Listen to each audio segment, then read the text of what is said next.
sekarang ini ada kekuatan lain selain dari penegak hukum ya. Ada kekuatan lain yang dapat mendongkrak suatu perkara itu naik ke pengadilan. Nah ini sudah ada game namanya no viral no justice. No viral no justice, dan itu peran netizen ini itu positif ya, dalam positif ya. Dari gara-gara ini viral akhirnya ditindaklanjuti. Ya pihak ketiga yang diajak curhat tadi ya. Curhatnya salah. Pihak ketiga memang marahin ruwet toh Bang. Masalahnya kan gitu. Apalagi kan yang diajak curhat cowok kan. Pintar menggali perasaan, wah itu lah. Ini jangan curhat loh Bang. Bentar.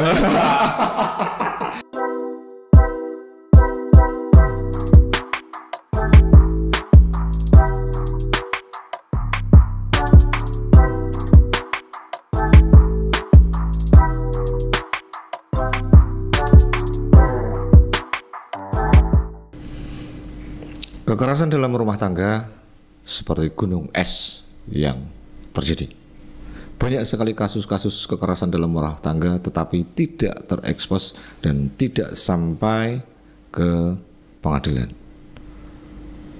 Kenapa persoalan itu bisa terjadi?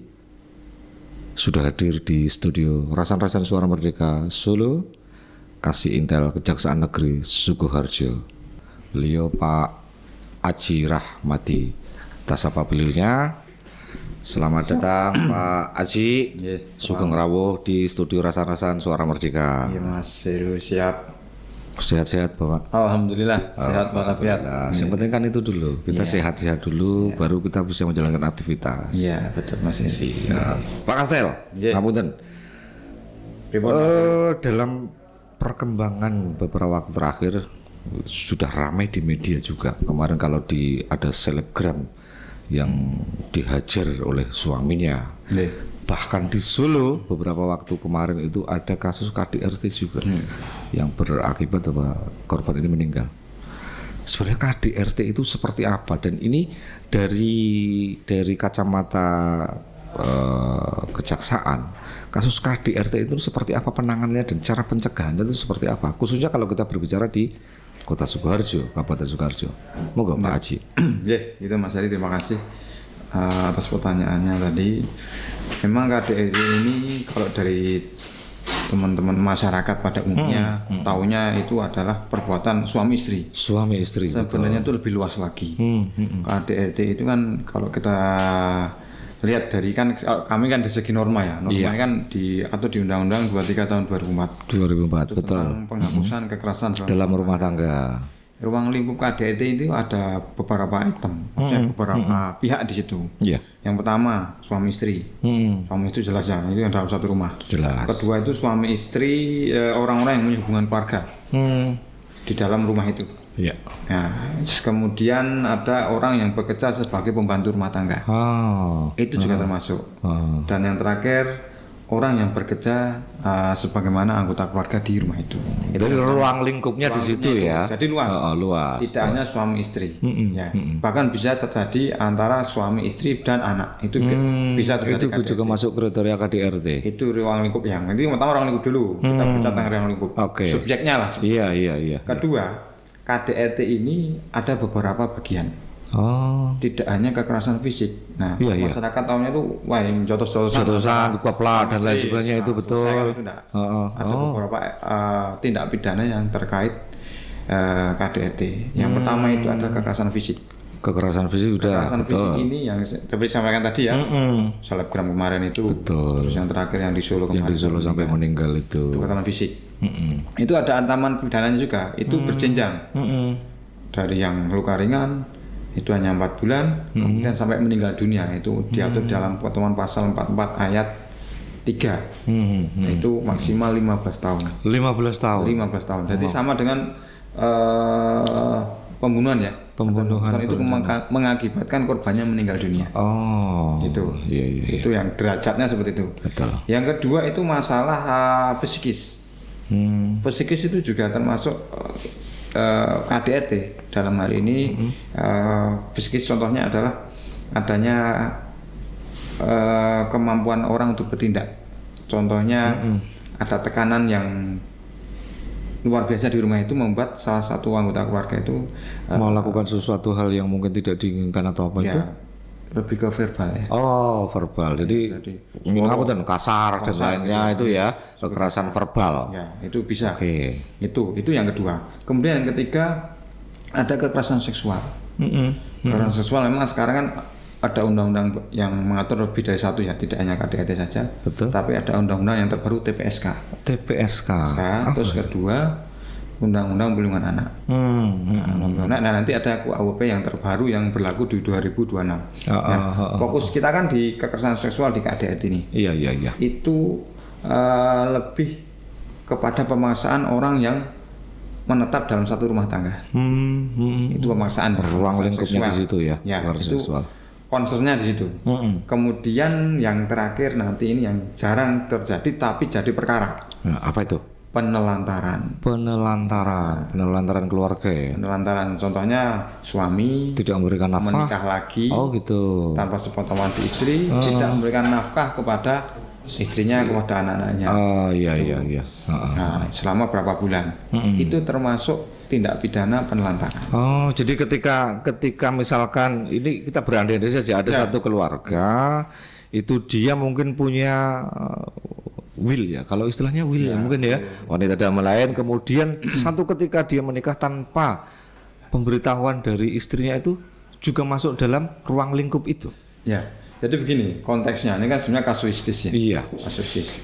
Bisa jadi seperti itu, kemudian tidak ada izin, terus nafkah nggak dikasih, nafkah batin dan lain. Nah, selama beberapa hari atau beberapa bulan, dan itu nanti kemudian menjadikan si istri itu merasa dirugikan.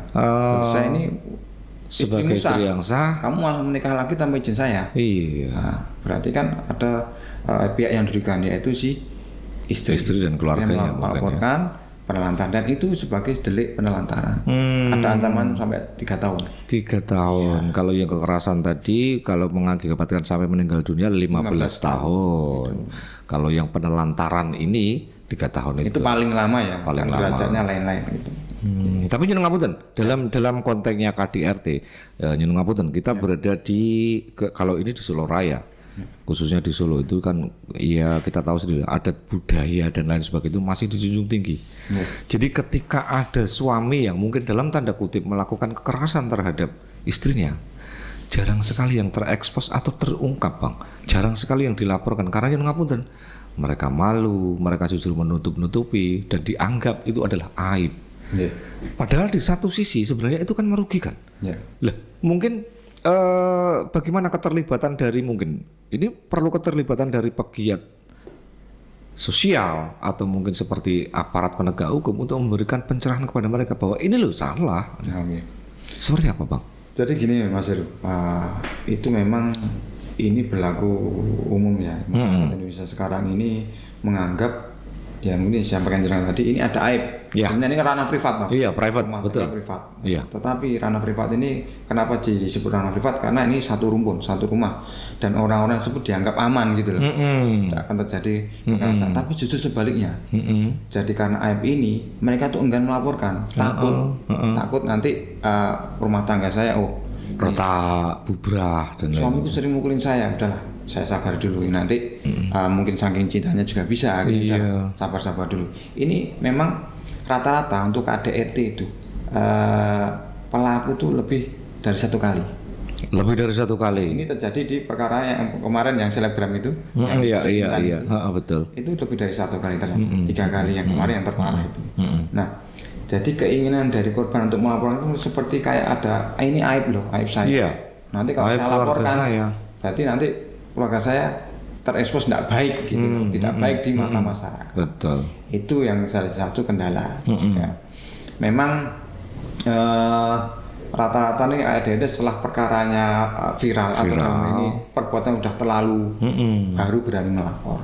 Itu memang seperti ini. Kalau sudah keterlaluan baru dan viral itu kan. Tetapi kalau kita lihat dari ketentuan norma di Indonesia ini sangat luar biasa sekali. Mereka itu sebenarnya dilindungi, dilindungi oleh undang-undang. Itu sebagai korban, sebagai perempuan itu dilindungi, dan itu diatur dalam perundang-undangan. Karena ya itu tadi mungkin karena sosialisasi perundang-undangnya kurang, ataupun pengetahuan dari apalagi maaf yang di teman-teman di desaan. Betul. Itu pemahamannya juga pemahaman tentang kurang ya. kurang, akhirnya udah didiamin aja, bahkan sampai yang meninggal dunia. Iya. Nah, itu sebenarnya ranah privat yang sebenarnya urusan publik gitu. Cuma kan ada dua game juga di sini. Kenapa KDRT ini bisa menjadi delik pidana? Ada dua. Pertama itu masa delik aduan. Ya. Delik aduan itu KDRT harus ada yang dilaporkan itu. Ya, itu yang ringan. Yang kedua ada delik tanpa aduan atau delik murni. Delik murni. Itu ya kalau seperti yang sampaikan jenengan tadi. Itu kekerasan yang sudah mengakibatkan luka-luka berat. Betul. Itu sebenarnya tidak perlu aduan. Tidak perlu aduan. Langsung bisa bertindak ya. Ketika sudah ada seperti itu. Yang menjadi persoalan, ngapunten. Oke lah. Kalau yang kita berkaca pada yang ada di selebgram itu, dia terungkap karena memang ada CCTV yang ada di situ. Ya, betul. Tetapi kalau di lingkup kita atau di sekitar kita, terutama di pedesaan dan lain sebagainya, tidak ada sesuatu hal yang itu membuat itu menjadi bukti dan viral sampai akhirnya menjadi viral kan. Jadi persoalan juga di satu sisi seperti yang jenengan sampaikan tadi, ada norma-norma di mana keluarga itu menjadi malu, kok aibku seperti ini dan lain sebagainya. Lah ujung-ujungnya ketika ada yang melaporkan itu pun malah justru kadang-kadang korbannya surasa dilapor ke wae karena seperti ini. Padahal orang lain mungkin melihatnya kudu dilapor ke. Pukulan itu kan tidak berarti selalu pukulan sayang, ya bang ya? Ya betul. Oh iya, makanya kan ini jadi kendala juga jadi aparat penegak hukum untuk menangani ini ya. Ya, jadi gini mas, memang kita tidak bisa pukul rata ya antara masyarakat kota dengan masyarakat pedesaan. Memang dalam segi pengetahuan atau SDM memang lain. Berbeda. Tetapi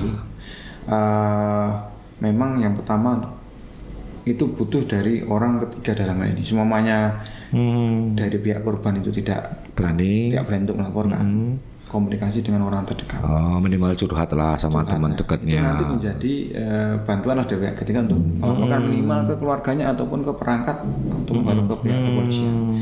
Yang jadi masalah sekarang adalah rata-rata itu apalagi korban yang introvert ya, tertutup ya. Iya, tertutup.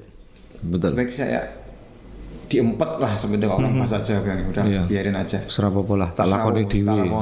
Padahal mumur kan gitu. Cuma kan ini jadi presiden buruk buat dia sendiri. Aku diginikan kok. Aku meneng wae. Ini nanti sebenarnya bukan buat APH juga. APH kan lebih taraf ke penindakannya, apalagi jaksa. Ada perkara dari polisi kita tindak. Tapi tidak hanya dari kejaksaan, mungkin dari Kementerian Perempuan. Anak itu pasti melakukan sosialisasi. Cuma ya karena lingkup Indonesia luas ya, sangat luas, saya kira untuk menjangkau seluruh masyarakat Indonesia itu kemungkinan kecil bisa tapi saya kira dengan usaha-usaha pemerintah sekarang ini saya kira bisa, cuma untuk yang masif itu belum tentu bisa. Jadi keberadaan aparatur sipil negara atau kita bolehlah mengatakan bahwa itu ada pemerintahan desa, kecamatan dan lain sebagainya yang itu adalah aparatnya berisi orang-orang yang ada di sekitar itu mestinya juga harus lebih peka melihat keberadaan warganya. Ketika ada kasus semacam itu mereka juga bisa melakukan sesuatu hal untuk pencegahan kan. Tidak harus selalu berujung kepada APH kasus-kasus semacam ini. Tapi satu hal yang menarik tadi yang saya sampaikan, perlu dan pentingnya ketika dalam situasi seperti ini kehadiran pihak ketiga. Tapi pihak ketiga jangan disalahartikan bahwa ini kan menjadi nyon ngapunten. Biasanya mereka curhat ini malah bukan yang lain. Kalau pihak ketiga yang lain, wah ini malah repot ini kok. Akhirnya malah beda kasus lagi nanti kan itu. Artinya memang jadi konflik ketiga malah iki ora KDRT ini kudu dilerem jadi tambah ganas meneh iki malah di tangan malah sesuk nganggo arit misalkan seperti itu. Nah, apa sebenarnya kalau mungkin panjenengan kan tidak hanya bertugas di Sukoharjo saja, artinya pernah menangani kasus-kasus semacam ini. Apa yang paling mendasari terjadinya KDRT itu kalau berdasarkan pengamatan panjenengan itu apa sih? Ekonomi atau hal-hal yang lain? Jadi menurut pengalaman saya mas ya. Betul. Jadi gini, waktu saya bertugas selama di kejaksaan, beberapa kali menangani KDRT. Tapi yang paling parah kemarin di Kediri ya. Yang Kediri ya. Sampai meninggal dunia. Masalah yang pertama itu penyebabnya, motifnya. utama itu pihak ketiga. Oh, pihak ketiga. Ya pihak ketiga yang diajak curhat tadi ya. Iya. Curhatnya salah. Pihak ketiga memang marahin ruwet toh, Bang. Masalahnya kan gitu. Apalagi kan yang diajak curhat cowok kan. Iya. Pintar menggali perasaan. Wah, itu lah. Ini jangan curhat loh, Bang. Bentar. Saya khawatir ini pengalaman pribadi. Biasa lah, ini bukan pengalaman pribadi. Perkara. Ini pengalaman perkara. Lanjut, Bang. Begitu. Ternyata ada pihak ketiga. Nah, ini si suami tidak terima. Tidak terima ini sadis termasuk kepadanya. Oh gitu. Jadi pakai motor akhirnya dikebut-kebutin, dibawalah si istri ini. Iya. Nah, dibawa pakai motor dikebutin sampai terjatuh. Oh. Kecepatan tinggi maksimal mentok gasnya. Emosi mungkin ya. Emosi kemerutuk lah orang Jawa bilang. Nah begitu jatuh pingsan hamil pada posisinya. Oh. Dibawa ke perkebunan. Ditinggal. 4 hari baru ketemu udah membusuk. Oh, jadi lebih karena emosinya tadi sebenarnya bukan karena ditangani secara fisik, tapi karena motor yang ngebut itu tadi ya. Ya, tapi kan ada perasaan yang udah dongkol. Betul. Sekarang maksudnya ya kita tahu laki-laki diselingkuhin pasti kan sakit hati itu pasti. Tapi kan berpikirnya harus 2 kali, berpikir sehat lah. Melakukan tindakan itu memang harus diperhitungkan dulu. Apalagi sampai meninggal dunia mengandung. Nah, ini bagi saya waktu itu perkara yang luar biasa bagi saya yang viral di Kediri waktu itu. Saya ambil alih sendiri, saya jadi ketua timnya. Nah, waktu itu kita tuntut maksimal dan kalau salah putusannya juga maksimal juga.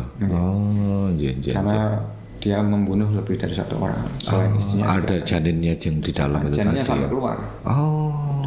Sadis sekali ya. Ya menurut saya itu sudah sadis. Kalau memang ada hukumannya lebih dari itu, pasti saya tuntut lebih dari itu. Tapi rata-ratanya ngapunten, kalau belajar dari pengalaman seperti yang jenengan sampaikan juga, kalau kita pernah membaca atau mendengar informasi yang ada di luaran sana, justru orang-orang yang terdekat itu ketika melakukan tindakan seperti itu malah tidak terkontrol, sangat kejam sekali. Lebih karena dilatar belakangi oleh emosi yang sudah membuncak dan lain sebagainya. Ya betul. Jadi gini Mas. Memang kalau KDRT ini kan saya sampaikan tadi ya, ini lingkupnya sebenarnya privat karena apa? Orang rumah ini orang dianggap paling aman. Betul. Nah gitu.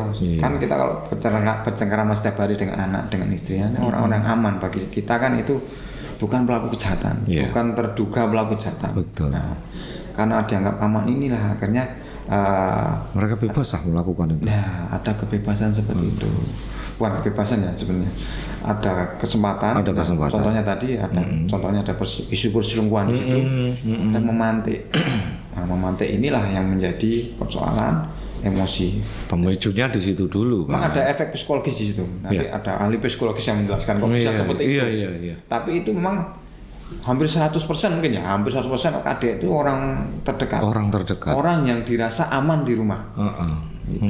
Orang dirasa aman dan bukan contohnya kayak preman-preman di terminal atau ini orang ini bapak sama ya suami sama istri. Jadi orang yang harusnya melindungi, tapi justru melakukan kekerasan.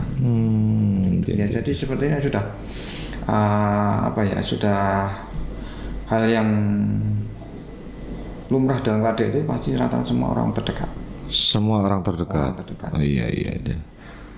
Dan mungkin kalau tadi kita berbicara soal itu, mungkin yang panjenengan berikan contoh di Kediri seperti itu ada semacam dongkol karena ada pihak ketiga.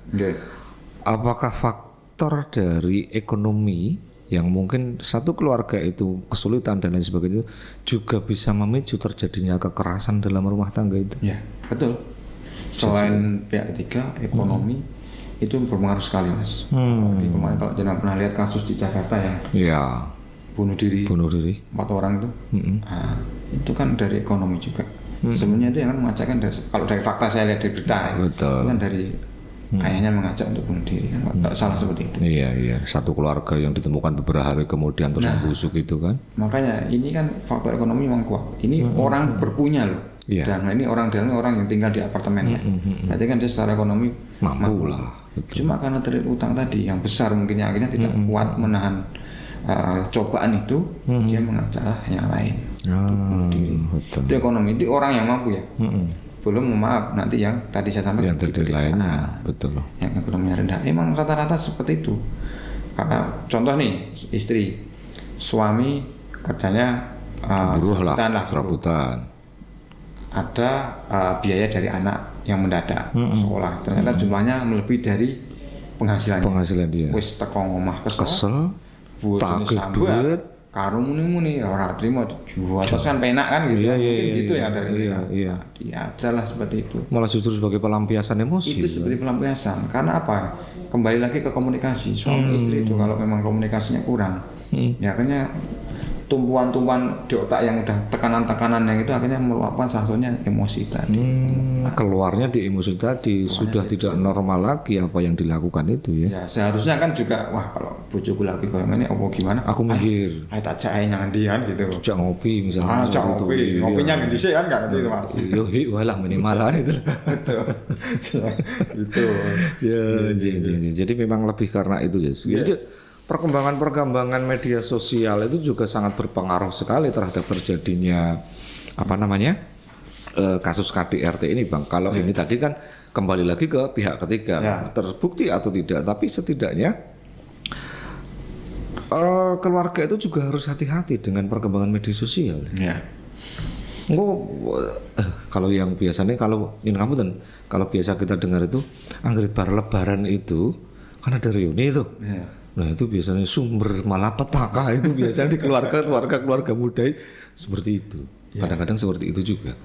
Jadi begini, media ITE ini kan memang luar biasa di Indonesia ya. Betul sekali. Yang pertama tadi kan jenengan sampaikan terkait sumbernya nanti teknologi HP lah, media sosial yang dimainkan oleh salah satu pihak. Itu penyebab juga untuk KDRT dari reuni tadi. Ketemuan berujung chat. Adalah pas turu bareng kan sama suami istri. Dibocok.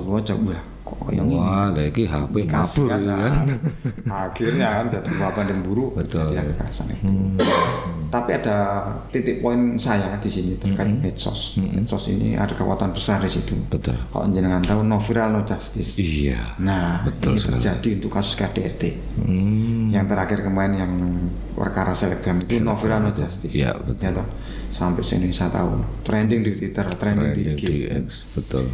Nah ini memang no viral no justice ini sebenarnya kekuatan yang luar biasa. Tidak hanya di KDRT, mungkin perkara yang di perkara-perkara yang lain juga seperti itu. Citizen journalism luar biasa. Ya, itu efeknya luar biasa. Jadi sekarang ini ada kekuatan lain selain dari penegak hukum ya. Ada kekuatan lain yang dapat mendongkrak suatu perkara itu naik ke pengadilan. Nah ini sudah ada game namanya no viral no justice. No viral no justice dan itu peran netizen ini itu positif ya, dalam positif ya. Dari gara-gara ini viral akhirnya ditindaklanjuti. Cuma aja efek sampingnya perkara yang nggak viral tidak ditindaklanjuti. Jadi keadilan ini harus viral dulu. Yang nggak viral ya itu seperti itu. Jadi medsos itu hanya untuk penyebab itu, tapi juga punya kekuatan luar biasa. Sebenarnya positif juga kan, artinya ketika si korban tidak berani speak up, ada teman yang lain. Tapi kembali kepada yang jangan sampaikan di awal, kalau ada teman yang tahu persoalan ini, kemungkinan dan potensinya itu untuk viral terbuka. Tapi ketika itu tadi yang jenengan sampaikan ada introvert misalkan korban itu tertutup sekali, sangat-sangat sulit sekali untuk menjadi sampai no viral no justice. Ya betul. Jadi gini, kembali lagi ke introvert tadi. Contohnya yang kemarin kalau jenengan baca di medsos juga berita juga terkait yang dokter spesialis di Semarang. Oh yang Semarang yang ngebully junior-juniornya itu ya. Tidak tersampaikan kan akhirnya dia curhat sama buku meninggal baru ketahuan seperti itu ya. Ini sebenarnya masalah ya kembali masalah komunikasi. Seseorang yang tidak komunikasinya korban tidak komunikasinya tidak tersalurkan dan tidak ada pihak yang mendampingi akan berbahaya. Dan nanti turun di istilahnya tadi saya sampaikan dipendem dewi lah ya. Akhirnya sampai terjadi tindakan brutal. Baru terungkap seperti itu setelah korban tidak ada. Tapi juga ada peran dari masyarakat di sini. Masyarakat ya tadi seperti masyarakat desa tetap itu punya kewajiban. Seumpama ada nanti tetangga, teman atau korban itu mengalami KDRT, ya sampaikanlah ke pihak berwenang atau enggak ke pihak keluarganya. RT atau mungkin minimal RT RW lingkungan diajar, kayak diajar bojone, kayak diajar baik. Nah itu nanti tersampaikan. Jadi ada nanti udah orang terkata itu berarti ada tindak lanjutnya. Minimal ada yang mengetahui lah. Betul. Tapi kadang-kadang kalau di pedesaan itu mungkin malah kalau ada tetangga yang mungkin biasanya kan keluar kok kiri rencem-rencem memar dan lainnya itu malah jadi seperti acara kita rasan-rasan. Rencem-rencem itu maksudnya apa, saya belum tahu. Rencem itu ya model memar-memar. Rencem-rencem rodok bengkak, memar dan lainnya itu karena mungkin dibualang bantal dan lainnya itu loh. Gitu Bang. Jadi kadang-kadang malah justru hanya terhenti sebagai pembicaraan di satu lingkup atau lingkungan itu saja tanpa ada kesadaran dari lingkungan yang terkait untuk menyikapi itu sampai pada akhirnya mungkin kayak enek ngene ya piye carane. Nah, ini jadi persoalan apakah bekal yang diterima saya kembali ke aparatur penegak aparatur sipil negara atau pemerintahan desa yang ada di sekitar situ, apakah bekal yang diterima oleh mereka untuk menyampaikan hal-hal semacam ini apa kurang? Pemahaman mereka maksudnya? Pemahamannya. Iya. Kalau pemerintah desanya kan maksudnya kita ke bawah dulu ya, desa RT RW. Iya. Sebenarnya garda terdepannya. Iya. Terdepan dalam hal pencegahan. Kuncinya kan di situ sebenarnya. Karena kalau contohnya kan mereka itu yang tahu di lapangan, tahu yang di warganya. Iya. Mereka dapat laporan lah dari warganya, Pak ini ada RT di rumahnya ini. Iya. Ya, mereka harus segera ditindaklanjuti, panggil keduanya atau bagaimana. Jangan sampai itu nanti ya wis lah dijarno. Alah kuwi masalah keluarga kok wis diramu. Itu yang jadi persoalan. Betul. Akhirnya apa menumpuk. Sebenarnya Mas, kalau kita lihat di datanya Kementerian PPA itu hampir 15.000 laporan di 2023. Masuk ya. Berarti kategorinya tinggi. Jadi tingkat kekerasan di dalam rumah tangga itu banyak. Itu pun yang terekspos ya. Iya, yang tidak terekspos mungkin akan lebih banyak lagi. Dari situ kan kita bisa lihat.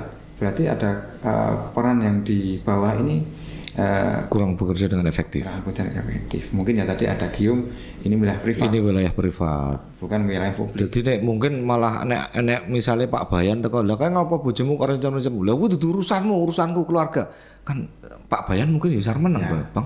Seperti itulah makanya gitu ya. Di masyarakat ini memang sangat kurang. Salah-salah malah Pak Bayan lebih dibalang watu nanti malahan. Balang watu, sawat watu kan seperti itu. Jadi memang ya ini sebenarnya tidak permasalahan di tingkat APH, tingkat masyarakat pemerintah desa itu. Sebenarnya masalah yang bersifat harus dilihat secara holistik ya. Harus semuanya harus terlibat. Bukan hanya tugas pemerintah, tapi tugas masyarakat, tugas teman-teman dari media juga. Tugas saya juga nanti lebih ke penindakan kan seperti itu. Tetapi kan berefek.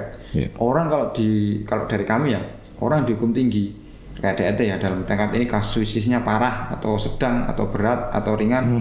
Kalau hukumannya sepadan nanti masyarakat kan berpikir dua kali. Loh kayak dihukum sakmono lho goro-goro ngeplak misalkan. Pernah ada juga kan hanya rebutan HP suami istri ini karena yang saya tangani. Kena bibirnya. Akhirnya bibirnya monyong. Pecah. Juontor ya. Juontor kan. Enggak terima istrinya. Lapor. Hukumannya 7 bulan. Si istri enggak terima. Enggak terima karena apa? Mungkin karena getemnya, karena apa? Faktornya. Si suami itu salah satunya adalah main perempuan. Nek perbuatan dia seperti ini dia nggak masalah, tapi ada perbuatan lain yang menyertai. Itu satu contoh. Yang kedua, jangan kau tahu di Mojokerto kemarin, mohon maaf ada perkara dari salah satu aparat juga yang dibakar. Yang dibakar itu. Karena apa? Judi.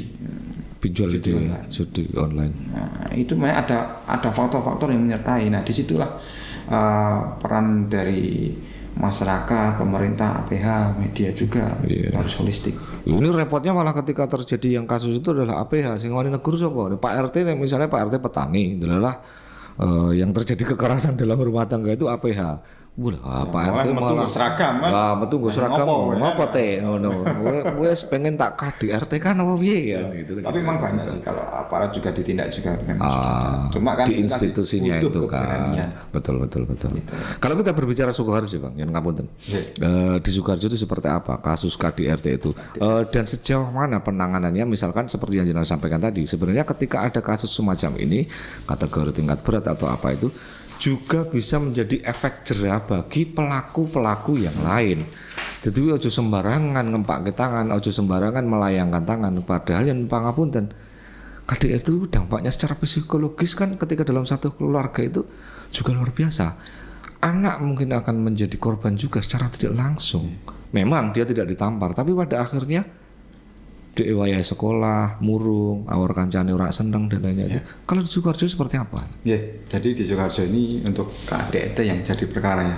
Di kami ini kan perkara yang jadi, yang sidang itu kan berarti sudah jadi perkara. Betul. Nah, jadi dalam hal ini sudah ada terdakwanya. Dari kami itu sepanjang 2023 sampai 2024 itu nggak sampai 5. Tidak sampai 5. Yang dilaporkan atau yang ditangani ya? Yang ditangani. Tidak sampai 5 dan salah satunya itu kemarin KDRT ringan itu kita hukum 8 bulan, tuntut 8 bulan. 8 bulan. Ini kalau ini ya enggak yang sampai di kami ya.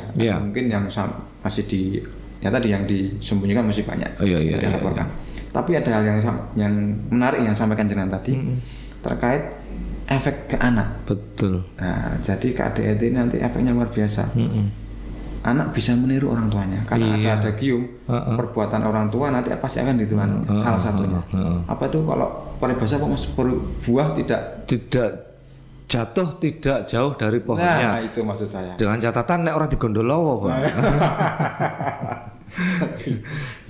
Mohon maaf, ini kita bicara kasus ya. Betul. Kita suami istri adu berkelahi, mukullah salah satu, dilihat anak. Oh, ini kan terekam di otak. SMP, SMA, masa labil, begitu besok dia punya suami atau punya istri. Oh, dulu orang tua saya menyelesaikan masalah dengan seperti sudah ada rekodnya. Terrekod di sini. Iya. Aku boleh dong seperti itu. Toh dulu juga seperti ini. Akhirnya kayak seperti kekayaan turun temurun. Iya. Jadi ini ya peran orang tua sangat vital sekali. Artinya KDRT itu mestinya tidak hanya dilihat dari sekedar kekerasannya secara fisik, tetapi juga harus dilihat secara verbal, psikis dan dampaknya terhadap yang kamu dan masa depan anak dan kelangsungannya tadi ya. Artinya memang ini tidak hanya menjadi bagian dari aparat penegak hukum, terutama di mungkin ya lingkungan yang terkecil, RT RW dan lainnya itu, tapi juga masyarakat secara umum juga harus memang benar-benar melihat apa yang terjadi di lingkungannya. Jadi saya bilang secara holistik, pemerintah, masyarakat berjalan sama-sama. Memang pemerintah punya peran besar di sini. Tetapi pemerintah ini tidak akan jalan kalau tidak ada partisipasi dari masyarakat. Kalau ada kejadian laporkan. Kalau ada kira-kira perkara yang kira-kira ini nanti jadi perkara dalam hal ini di lingkungan mereka ada dugaan kasus itu, segera laporkan. Laporkan entah itu ke aparat desa ataupun ke aparat hukum. Jadi biar korban ini tidak berjalan sendiri. Syukur-syukur korbannya wis dia cocokin langsung lapor nggak masalah. Kan ya tadi dimulai lagi. Jadi harus berjalan holistik. Dan di kami sendiri di kejaksaan ini sekarang kami sedang gencar-gencarnya sosialisasi terkait hukum, termasuk gitu. Di suara ini. Selain ini kan ada judi online, tapi kan fokus kita kan di KDRT. Nah ini nanti kan jadi sarana juga biar teman-teman kalau di yang mengetahui kejadian ini, kemarin sudah disosialisasikan. Kalau ada perbuatan seperti ya dilaporkan. Jangan dipendam sendiri kan. Apalagi yang sudah fatal. Gitu. Jadi sosialisasi itu perlu sekali. Tapi memang memberikan pemahaman atau memberikan edukasi kepada masyarakat khususnya yang kulturnya atau SDM-nya itu ngapunten, itu memang agak susah juga ya. Untuk memberikan pemahaman kepada mereka. Bahasanya sih Mas. Kalau kita ke masa desa ya bahasanya bahasa formal. Kita lihat terlihat undang-undang seperti ini yang nggak akan tahu mereka. Tapi kadang-kadang begini, ngapunten, Wong jenenge sini wong curiga, apalagi kalau ketika ada si suami misalkan sudah curiga, aku ngeplak iki mergo ana perkarane. Lah misalkan ada aparatur desa ning kono wis nyedaki bojone misalkan. Kowe iki ya anu ngene. Justru mungkin nanti akan diolah isu itu digoreng sebagainya. Walah ternyata cerak karo Pak Bayan, Pak Lurah ngene. Ah repot meneh. Jadi korban ini sudah serba repot, sudah jatuh tertimba tangga, tambah ketiban gendeng, tambah pot, uncal kan ada pot barang itu kan itu. Lah ini loh Bang sebenarnya yang jadi persoalan yang di bawah. Ya memang kita sampaikan tadi gunung es. Iya. Kecil akhirnya besar. Betul. Nah ini permasalahan memang tidak akan selesai hanya satu sisi lah ya. Sampaikan harus semua pihak memang harus berbarengan dengan. Kalau jaksa kalau nuntut. Iya. Selesai di penjara orang selesai. Orang yang keluar jangkauan jaksa kan juga terbatas kan wilayahnya, tidak bisa masuk yang ini ke bawah sampai ke bawah, harus ada pihak ketiga yang betul membantu itu ya. Dan itu harus sinergitas. Oh iya. Pemda juga sangat. Pemda juga punya peran karena dinas sosial, perlindungan anak dan perempuan ya. Itu. Ya itu contohnya karena KDRT ini kan mayoritas korbannya adalah perempuan. Perempuan. Ya kita bukan bias gender itu memang ya, fakta. Faktanya seperti itu. Faktanya seperti itu. Atau mungkin perempuan ini disuruh untuk latihan silat aja. Sama ini Mas, selain latihan silat, latihan ini ilmu debus. Macam-macam Pak. Langsung kemebul itu ya. Siap Pak Haji, matur suwun sekali, perbincangannya sangat menarik sekali kaitannya dengan kekerasan dalam rumah tangga. Tapi satu hal yang memang sulit untuk membuka hal semacam ini karena memang ini masih dianggap sebuah aib, masih dianggap sesuatu hal yang privat, pribadi ranahnya. Jadi tidak semua orang itu harus mengetahui kasus ini. Nah, iso malah ditutup-tutupi kan itu. Matur suwun sekali atas kehadirannya di studio Rasan-Rasan. Namun sebelum kita menutup perbincangan pada kesempatan hari ini, boleh nanti kita minta closing statement dari panjenengan terkait perbincangan kita pada kesempatan hari ini. Monggo Pak Haji dipersilahkan. Terima kasih. Oke. Jadi closing statement hari ini saya sampaikan kepada para korban KDRT, jangan takut untuk melaporkan, jangan takut untuk menceritakan kepada orang lain. Komunikasikan kepada teman saudara yang saudara anggap itu enak untuk diajak bicara. Jangan sampai perbuatan pelaku ini terus-menerus dan akhirnya berakibat fatal. Komunikasikan dan berpikiran terbuka kepada pihak yang lain. Itu pesan saya. Jangan sampai nanti perbuatan itu mengarah ke brutal yang lebih parah lagi, justru mencelakai saudara. Begitu closing statement saya. Semoga bisa mengurangi hingga meminimalisir adanya kekerasan dalam rumah tangga. Terima kasih. Terima kasih, matur suwun sekali Pak Kasih Intel Kejaksaan Negeri Sukoharjo yang sudah meluangkan waktunya hadir di studio Rasan-Rasan kaitannya dengan ya mungkin hari ini kita berbicara soal KDRT, bisa jadi nanti di lain kesempatan kita berbicara hal-hal yang lain. Jadi kita masih selalu menunggu kehadirannya atau mungkin ada kasus-kasus yang nanti bisa itu ya. Yang menarik, yang viral-viral. Oh gitu ya. Pokoknya sekarang kuncinya soalnya no viral no justice itu. Terima kasih Sobat Rasan-Rasan. Sebelum kita mengakhiri perbincangan pada kesempatan hari ini, ada satu hal yang perlu kita garis bawahi bahwa dalam sebuah bangunan rumah tangga itu seorang arsitek itu tidak pernah menciptakan ruang untuk kekerasan. Yang ada adalah untuk ruang kekeluargaan, ruang makan, ruang istirahat dan lain sebagainya. Masih bersama saya Om Heru di Rasan-Rasan. Salam. Matur suwun, sukses selalu Pak Kastel.